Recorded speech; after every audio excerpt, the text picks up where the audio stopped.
আমি সুন্নি মুসলিম মাযহাব অনুসরণ করি, সাথে তরিকতপন্থী। এটা হচ্ছে আমার ডিটেইল ইন্টারপ্রিটেশন।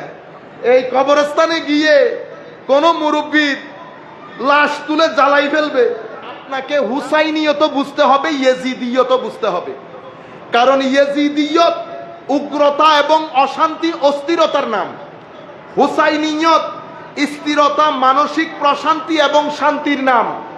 তো ছেলেদেরকে যদি আমি ইয়েজিদিয়ত আর হুসাইনিয়তের ফারাক বুঝাইতে না পারি, কালকে তো সে এই কবরস্থানে গিয়ে কোন মুরব্বির লাশ তুলে জ্বালাই ফেলবে নারাই তাকবীর দিয়ে, করবে না? ইতোপূর্বে যারা ইমামে হুসাইনের রাদিয়াল্লাহু তাআলা আনহু আলাইহিস সালাম সিনার উপরে উঠে জবাই করে দিয়েছেন, এরা তো মুসলমান ছিল না। তো মুসলিম সোসাইটির মধ্যে যখন কেউ বলবে যে আমাদের এখানে কোনো ফারাক নাই, উই অল আর মুসলিম, তাহলে বুঝতে পারবেন ভিতরে কি আছে, ভিতরে ঝামেলা আছে। আপনাকে পরিষ্কার করে দিতে হবে আপনি কারবালার প্রান্তরে কোন সাইটে দাঁড়িয়ে আছেন, নতুবা তরুণ প্রজন্ম কনফিউজড হবে। কেন? আমাকে বাংলাদেশে কেউ যদি জিজ্ঞেস করে আপনি কোত্থেকে এসেছেন, ওয়ার আর ইউ ফ্রম, তা আমি কি বলবো? I am from Bangladesh. বেকুব বলবে না আমাকে? বেটা ঢাকাতে দাঁড়ায় তুমি বলতেছো তুমি ফ্রম বাংলাদেশ, তুমি তো আসোই বাংলাদেশে। তো আমি যদি মুসলমান দেশে থাকি, মুসলমান দেশে উত্তর এক ধরনের হবে, নন মুসলিম দেশে থাকলে উত্তর আরেক ধরনের। কোন নন মুসলিম যদি আমাকে জিজ্ঞেস করে ধর্ম কি, আমি বলবো I am a Muslim, I am a Muslim. কিন্তু মুসলমান দেশে যদি কেউ জিজ্ঞেস করে আপনি কোন ধর্ম লালন করেন, আমি বলবো আই এম এ সুন্নি মুসলিম। আরো পরিষ্কার করলে বলবো আমি সুন্নি মুসলিম মাযহাব অনুসরণ করি, সাথে তরিকতপন্থী। এটা হচ্ছে আমার ডিটেইল ইন্টারপ্রিটেশন। কিন্তু নন মুসলিম দেশে কি আমি বলতে যাব আমি হানাফি মাযহাবের লোক? কোনো দরকার আছে? আমি তারে বলতে যাব আমি তরিকতপন্থী? নো, আই এম এ মুসলিম, বাস। এখানে মুসলমানদের দেশে আপনাকে অবশ্যই বলতে হবে আপনি কোন লাইনের, হয় ইয়াজিদি নয় হুসাইনি। কারণ এখানে আমার নবীর জমানা থেকে দুইটা ধারা। যখন কেউ বলবে আমি মুসলমান, হুয়া সাম্মাকুমুল মুসলিমিন, আল্লাহ আমাদের নাম মুসলমান রেখেছে, এই কথা কেউ অস্বীকার করলে তো কাফের হয়ে যাবে। কি হয়ে যাবে? কাফের। ঘটনা সেখানে না, অফিসের মধ্যে মাসুম নাম তিনজনের, মাসুম নাম তিনজনের। তো মাসুম ডাক দিলে তো তিনজন কথা বলবে, তখন কি করেন? তখন আইডেন্টিফিকেশন নাম্বার বা নোটস বা মুড লাগিয়ে দেন।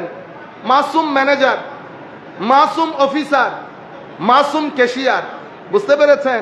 এখন যদি বলেন না না ভাই আমরা সবাই ব্যাংকার, তো কাজ হবে না। যখন কেউ এই কথা বলবে যে আমরা তো মুসলমান, অফকোর্স আমরা মুসলমান, বাট আপনি এটা পরিষ্কার করে দেন না বলতে দোষ কোথায়? হয় আপনি হুসাইনি, নয় আপনি ইয়েজিদি, আপনি হয় আওয়ামী লীগ নয় বিএনপি নয় আরো কি কি, আপনি পরিষ্কার করে দেন। যদি বলেন না না আমরা এমনি করি, পার্টি করি, তাহলে বুঝতে হবে ওই যে মিটা মিটা আইডেন্টি হাইড করে, আইডেন্টিটি হাইড করে। মনে রাখবেন আপনাদেরকে আমি সতর্ক করছি, এবং এই মিডিয়ার মাধ্যমে পুরো বাংলাদেশ ব্যাপী যাতে এই মেসেজ যায়। গত কিছুদিন ধরে পলিসি বানানো হচ্ছে আগামী 7 মাসের মধ্যে প্রত্যেক এলাকার 60% মসজিদ যেন দখলে চলে যায়। ঘুমান আপনারা, ফতোয়া মারেন, 60% মসজিদ ইনিয়ে বিনিয়ে ডাইরেক্টলি ইনডাইরেক্টলি মসজিদ দখলে চলে যাবে। অলরেডি অনেক এলাকার 50-60% মসজিদ দখলে চলে গেছে।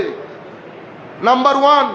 নাম্বার 2, 6-7 মাসের মধ্যে প্রত্যেকটা এলাকায় আলাদা করে ঈদ জামাত কমিটি ঘোষণা করা হবে। আপনি মনে করবেন আমার চাচার কাছে আসবে, সমাজের গণ্যমান্য ব্যক্তিবর্গের কাছে আসবে যে আমরা আমার নবীর সুন্নত ওপেন ফিল্ডে ঈদ জামাত করব। বুঝতে পেরেছেন? যাদের চেহারার দাম আছে প্রত্যেককে রাখবে, ইমামতিতে কিন্তু আরেকজন আসবে। ইমামতি আপনারটা করবে না, বড় জায়গা থেকে ডক্টর আসবে, প্রফেসর আসবে। এই পলিসি বানানো হয়ে গেছে। গত 2 ঈদের মধ্যে বাংলাদেশের অসংখ্য জায়গায় সেটার অ্যাপ্লিকেশন হয়ে গেছে। আমরা ঘুমাই। আপনারা বুঝতে পারছেন? সুতরাং আমরা সামগ্রিকভাবে আপনাদেরকে বলবো, তরিকত তাসাউফের লোকদেরকে বলবো, আমরা একবার জেগে উঠি। আমরা ইলম শিখি, মসজিদের সাথে সম্পর্ক করি, কোরআনের তেলাওয়াত শিখি। আমি নামাজ পড়তে জানি না, মসজিদে আসি না। আমাদের মধ্যে ডুয়ালিটি দেখেন। কিভাবে আমার আল্লাহ রসুল রাজি হবেন? আমার নবী বলেছেন 2টি জিনিস রেখে যাচ্ছি, কিতাবুল্লাহ ও আহলু বাইতে রাসূলিল্লাহ। তাহলে কিতাব আল্লাহ ও আহলে বাইতে রাসূলিল্লাহ 2টি জিনিস। তো আমার নবী 2টাকে আঁকড়ে ধরতে বলেছেন। সোসাইটির মধ্যে, আমাদের দেশের মধ্যে কেউ কোরআনকে আঁকড়ে ধরে, আলে রসুলকে ছেড়ে দেয়।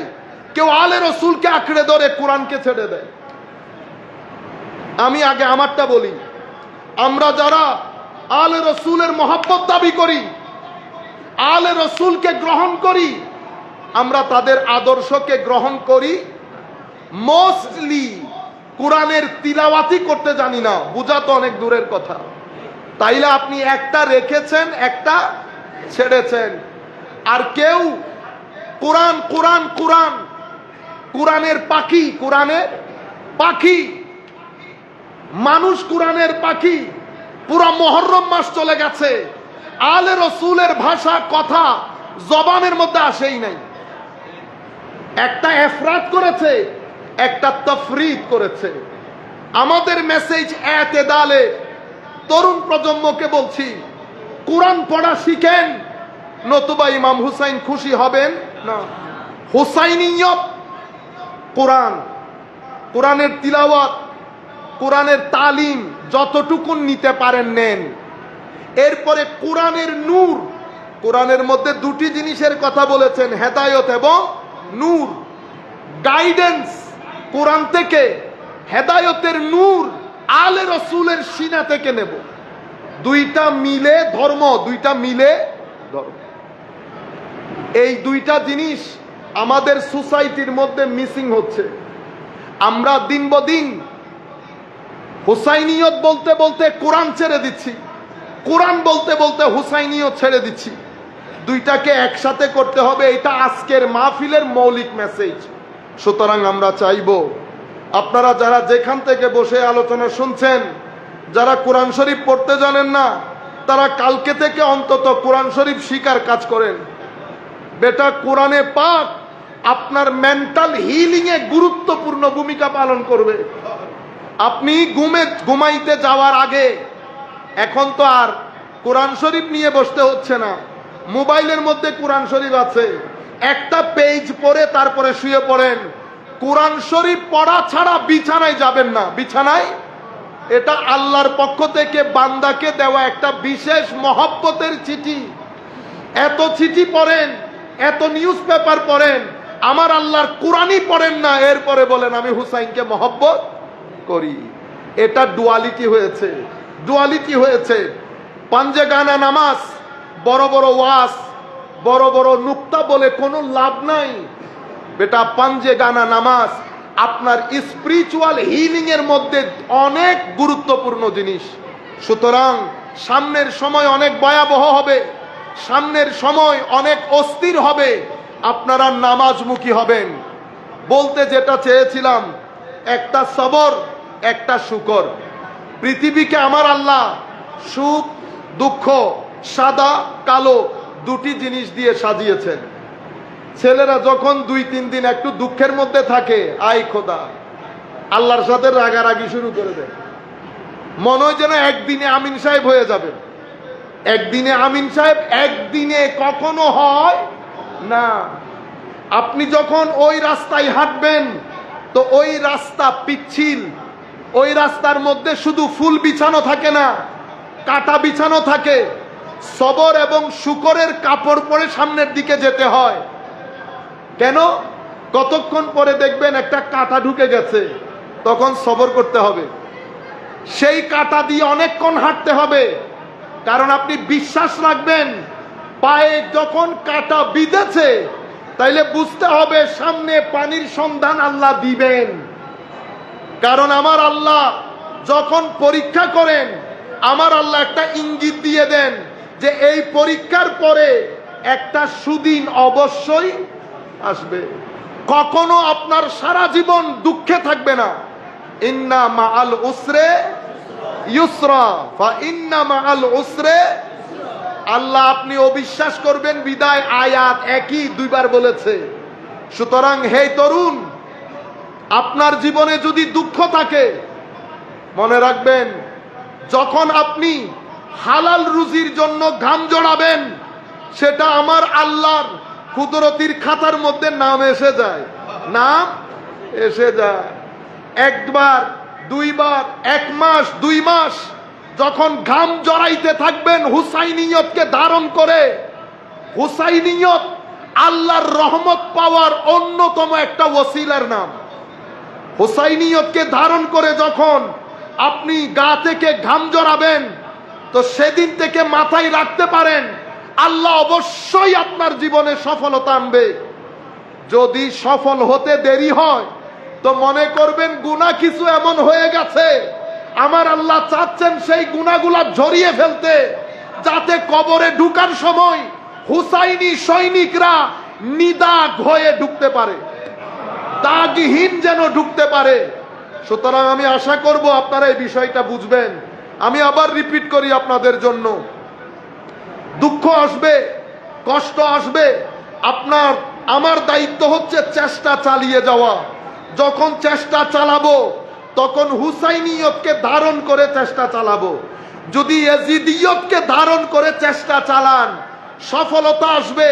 ঘরের ভিতরে শীতলতা থাকবে না, ঘরের ভিতরে শীতলতা থাকবে না।